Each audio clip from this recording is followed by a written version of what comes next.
Olá, eu sou o repórter Vinícius Agosto, do Núcleo de Eleições de A Gazeta, e nós estamos realizando uma série de entrevistas com os candidatos à Prefeitura de Linhares. A cidade conta hoje com 4 candidatos na disputa deste ano para comandar o Executivo, e as nossas entrevistas vão focar nas propostas de cada um deles para diferentes áreas, como saúde, segurança e também educação, para que você, eleitor, escolha aquele que acredite ser a melhor opção. O entrevistado de agora é o Lucas Escaramuça, deputado, candidato a prefeito de Linhares pelo Podemos. Candidato, seja bem-vindo. Eu já começo a entrevista com uma pergunta sobre mobilidade. Linhares é conhecida como uma cidade que tem aeroporto, mas não tem rodoviária. A atual gestão anunciou o projeto para a construção de um terminal e a pergunta é: se o senhor foi eleito prefeito, pretende dar continuidade a esse projeto? Vinícius, primeiro agradecer a oportunidade, tá, toda a Rede Gazeta, a você, e em especial à população linharense que me dá essa oportunidade de mais uma vez disputar o pleito à prefeitura, né, à liderança do executivo da cidade.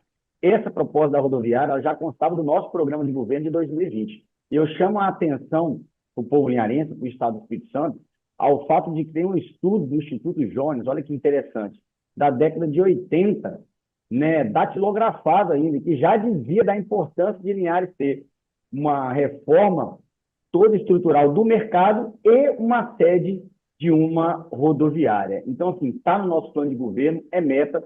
Infelizmente, a atual gestão anunciou a rodoviária, mas quando foi se ver, o linharense foi ver, na verdade, ela não passava de uma maquete. Não tem dotação orçamentária, não tinha um projeto conceitual definido disso. Era apenas uma maquete, até que a placa nem no local não está mais.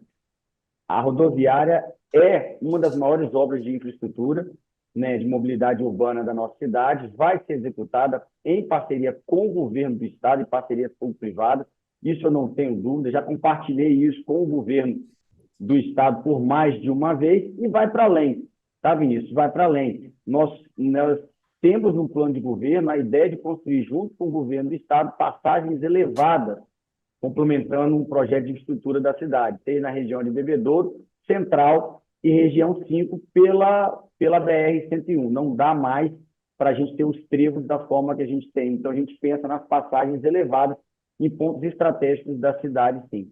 Rodoviária é ponto crucial e acredito que para todo o programa de governo. O nosso já é previsto desde 2020. Agora, Lucas, bairros aí como Vila Isabel, Canivete, Vila Betânia, entre outros, são carentes de infraestrutura, de acordo com o levantamento que a gente fez aqui, inclusive alguns com uma falta de pavimentação. São pelo menos 11 comunidades, segundo o que a gente levantou aqui nessa situação, e a gente queria saber o que você vai fazer, né, para esses bairros, caso seja eleito. Tem previsão aí de construção de posto de saúde, escola, praças nessas comunidades que são mais carentes? Excelente pergunta, Vinícius. A região 5, que é a região do Canivete, toda lá, ela tem uma falta de infraestrutura de abastecimento hídrico, água, surreal. Né? Ela precisa de um plano de abastecimento muito bem ordenado, com um planejamento a longo prazo muito bem definido, e não ações só pontuais. Mas vai para além disso. Nós temos, desde 2020, já também prevista a construção de uma UPA adulto. Linhares precisa descentralizar o serviço do HGL, retomar a discussão da estadualização, mas antes disso, ou paulatinamente disso, junto com isso e com o governo do estado, construindo as UPAs adultas, a de Bebedouro, a UPA Sul, e a UPA Norte, da região 5, que é a região do Canivete, toda aquela região, readequando o serviço, valorizando o servidor, conduzindo ele para essas UPAs adultas 24 horas e melhorando significativamente a saúde. No que toca a toda a infraestrutura que vai para além da pavimentação e chega na drenagem, no esgotamento, nós também já identificamos isso e temos projetos de regularização fundiária que chegam forte nesses locais, inclusive dialogando com instituições como o Ministério Público, que está previsto no nosso plano de governo. Costumo dizer que o Ministério Público ele nunca vai ser contra a regularização de um bairro que não tem infraestrutura porque ele nasceu irregular. O que ele deseja é que você apresente um plano coerente e que leve isso de acordo com o que determina a lei. Por exemplo, a gente coloca o JJ em Bebedouro e o loteamento da Zizi, da dona Zizi, que ao longo de muitos anos naquela região também, sentido Canivete, aguarda por um projeto de regularização fundiária também. Agora, em relação ao preço da passagem de ônibus, né, hoje no município, o preço é de R$ 4,95, que é mais caro, inclusive, que o Transcol, aqui na Grande Vitória, que está em R$ 4,70, reajuste feito em janeiro. Por que o custo da passagem aí em Linhares é tão alto? E qual a solução que a sua campanha está estudando para abaixar esse preço? Vinícius, isso é de fato. O custo da passagem é altíssimo e não é só o do núcleo urbano. Se você pegar dos núcleos do interior também. Por exemplo, se você pegar Marilândia, Marilândia fez um projeto. Olha o tamanho de Marilândia perto de Linhares, 10% do orçamento de Linhares, né? 10% da população de Linhares ou menos. E Marilândia fez um pacote de infraestrutura de pavimentação por Revsol de 80 quilômetros em 4 anos. Linhares, nos núcleos urbanos, não avançou 4 quilômetros em 4 anos de Revsol. Isso aumenta o custo do transporte escolar, da passagem no interior também. E no que a gente fala de núcleo urbano, tanto a abertura do mercado, que é algo desejado, mas para além disso, não basta abrir o mercado. Você viu que tem várias outras cidades no Espírito Santo, ou quase todas as grandes cidades, que estão na casa do bi, como é Linhares, Vitória, Cariacica, Serra, Vila Velha, já subsidiam da passagem de ônibus, do custo do transporte público. Você pode muito bem, né, ter um equilíbrio fiscal e, num dado momento de uma gasolina no preço que está, subsidiar parte da passagem no município. Isso não é problema nenhum, desde que traga retorno, né, para a população que usa esse transporte público. Não vejo problema nenhum de fazer isso com responsabilidade fiscal e priorizando o serviço de transporte. Um exemplo prático, o nosso rotativo, em um ano implantado, arrecadou 5 milhões.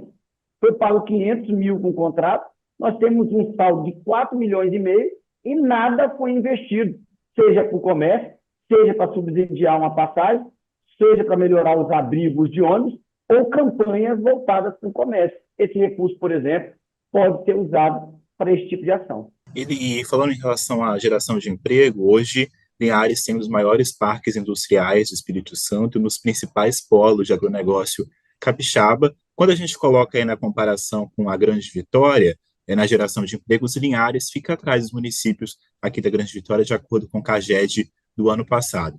O senhor tem planos para ampliar o acesso ao mercado de trabalho, diversificar a economia de Linhares para depender menos da indústria e também do agro? Perfeito. Eu costumo dizer o seguinte, eu valorizo todos que por aqui passaram e deixaram uma grande contribuição. Linhares teve uma remodelação da sua matriz econômica que foi importante para o seu tempo. Porém, ela passou de ser governada com os seus formatos e não conseguindo devolver a partir daí tudo que a cidade produz em políticas públicas. Chega um momento que a política passa a governar para os seus e deixa de governar para todos. Eu acho que é grande essa missão, inclusive aqueles que pensam diferente. A gente deixou de investir em um grande nicho de produtividade da cidade, que é o núcleo urbano. Esse dado que eu te passei, de não levar uma pavimentação por Revsol no núcleo urbano da agricultura familiar, que é a maior cidade em extensão territorial do estado do Espírito Santo, traz a deficiência hoje, que é a Secretaria de Agricultura, muito modesta para a cidade de Linhares. Nós vamos, sim, implementar uma política forte voltada para a agricultura familiar, para o agronegócio, para grandes produtores de café conilon que nós temos, potencializando a empregabilidade pela diversificação não apenas da matriz, mas dos projetos de fruticultura e etc. que a gente tem na cidade, principalmente no turismo voltado ao agronegócio.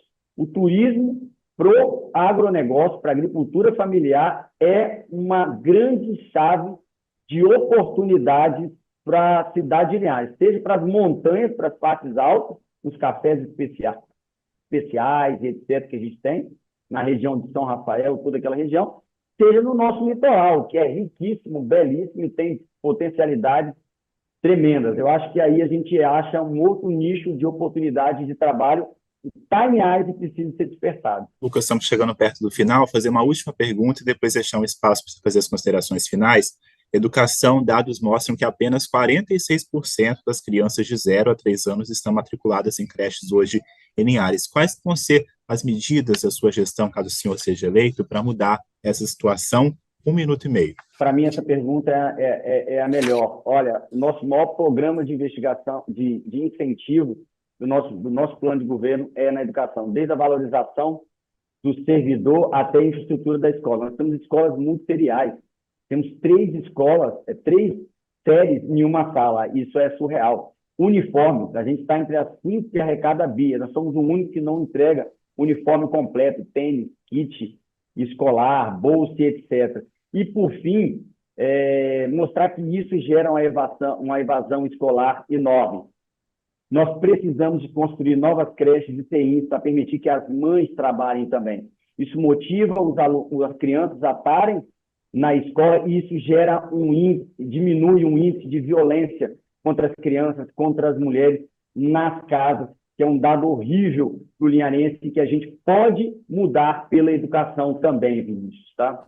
Para a gente fechar, eu queria que o senhor dissesse, então, por que o senhor merece ser eleito prefeito de Linhares. Vinícius, tenho a plena convicção e é o que me move, inspirar novos tempos. Eu valorizo todos que aqui passaram, mas eu tenho dito o seguinte, todos constroem a sua história no sol, né? Ninguém constrói na sombra de ninguém. Então, eu respeito opiniões de outros que passaram, mas eu acredito que o Linharense tem dito que o melhor programa de governo, aquele que representa a cidade, cada linharense que aí produz, e produz muito, e merece muito de entorno, de volta, somos nós. Eu acho que a cidade produz muito, mas tem devolvido muito pouco em políticas públicas reais e transformadoras das vidas das pessoas. É preciso governar para todos, inclusive aqueles que pensam diferente de você, não só com os seus. A política de anos, ela começa a governar para aqueles que pensam comum e não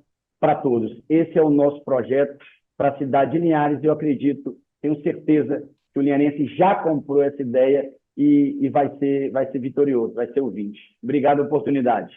Obrigado, Lucas, pela participação. A gente convida você que está assistindo essa entrevista a continuar e assistir as outras entrevistas dos candidatos de Linhares em agazeta.com.br.